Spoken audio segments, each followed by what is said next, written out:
Iran के विदेश मंत्री आसिम मुनीर से मुलाकात हुई। आसिम मुनीर और अरागची के बीच हुई मुद्दों पर चर्चा हुई है। ईरान के विदेश मंत्री पाकिस्तान के इस्लामाबाद में इस वक्त मौजूद हैं। तस्वीरें आपको दिखा रहे हैं।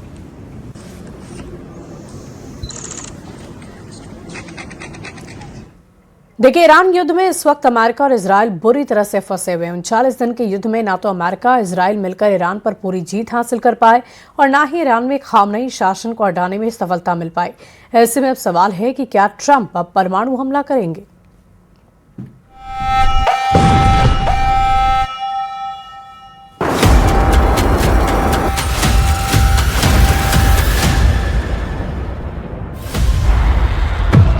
फुल एक्शन में ईरानी एयर डिफेंस, धमाकों से दहला तेहरान।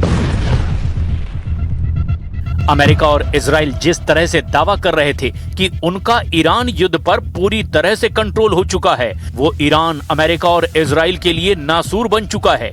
पिछले 18 घंटे में ईरान ने अपने सभी एयर डिफेंस सिस्टम अब फुल एक्टिव कर दिए हैं। कुछ रिपोर्ट्स में दावा किया गया है कि तेहरान में कुछ रहस्यमयी जोरदार धमाके हुए हैं।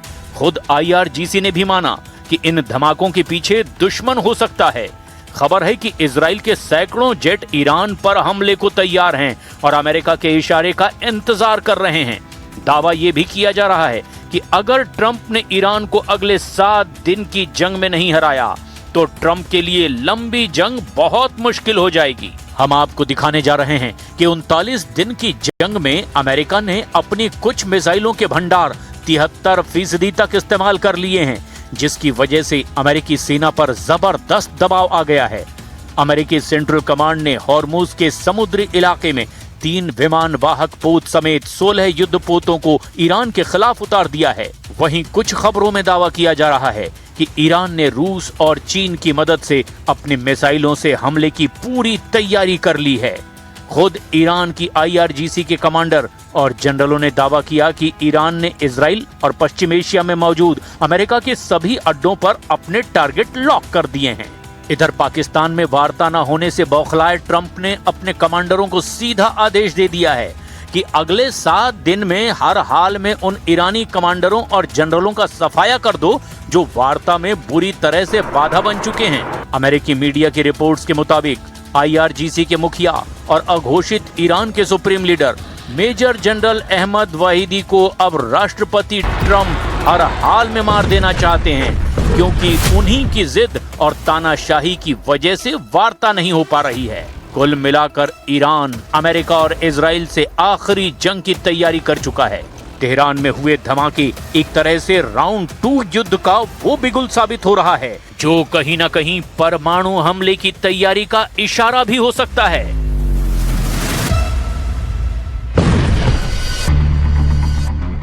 तेहरान में धमाका, ईरान को हराओ या भागो। क्या तेहरान में हुए जोरदार धमाके अमेरिका और इजराइल की तरफ से राउंड 2 हमले की शुरुआत हैं? कुछ रिपोर्ट्स में दावा किया गया है कि इस वक्त खाड़ी के कई देशों और इजरायली अड्डों पर 75 से ज्यादा अमेरिकी सैन्य विमान और जेट ईरान पर हमले के लिए पूरी तरह से तैयार हैं। खबर ये भी है कि हॉर्मुज ओमान की खाड़ी में मौजूद अमेरिकी नौसेना के युद्धपोत अब नई और घातक मिसाइलों से लैस हैं, जिसमें कई तरह की नई मिसाइलें, टॉर्पीडो और ड्रोन भी मौजूद हैं। हम आपको बताते हैं कि इस वक्त ट्रंप क्या कह रहे हैं, इजराइल दावा क्या कर रहा है और ईरान किस तरह से पलटवार की धमकी दे रहा है।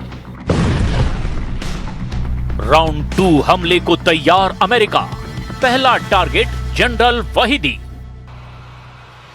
अमेरिकी सेना ईरान के खिलाफ नए सैन्य हमले की योजना तैयार कर चुकी है। पेंटागन हॉर्मुज स्ट्रेट, दक्षिणी अरब खाड़ी और ओमान की खाड़ी में ईरानी सैन्य क्षमताओं को निशाना बनाने के विकल्पों पर विचार कर रहा है। CNN की रिपोर्ट के मुताबिक अमेरिका खास तौर पर ईरान के इस्लामिक रिवोल्यूशनरी गार्ड कॉर्प्स यानी कि IRGC की फास्ट अटैक बोट्स और माइंस बिछाने में इस्तेमाल होने वाली जहाजों को निशाना बना सकता है। ईरान की नूर न्यूज और मेहर न्यूज एजेंसी ने बताया कि तेहरान के कुछ हिस्सों में हवाई रक्षा बैटरियां सक्रिय कर दी गई है। हालांकि उन्होंने इसके कारणों के बारे में साफ तौर पर कुछ नहीं बताया और ना ही किसी घटना की जानकारी दी।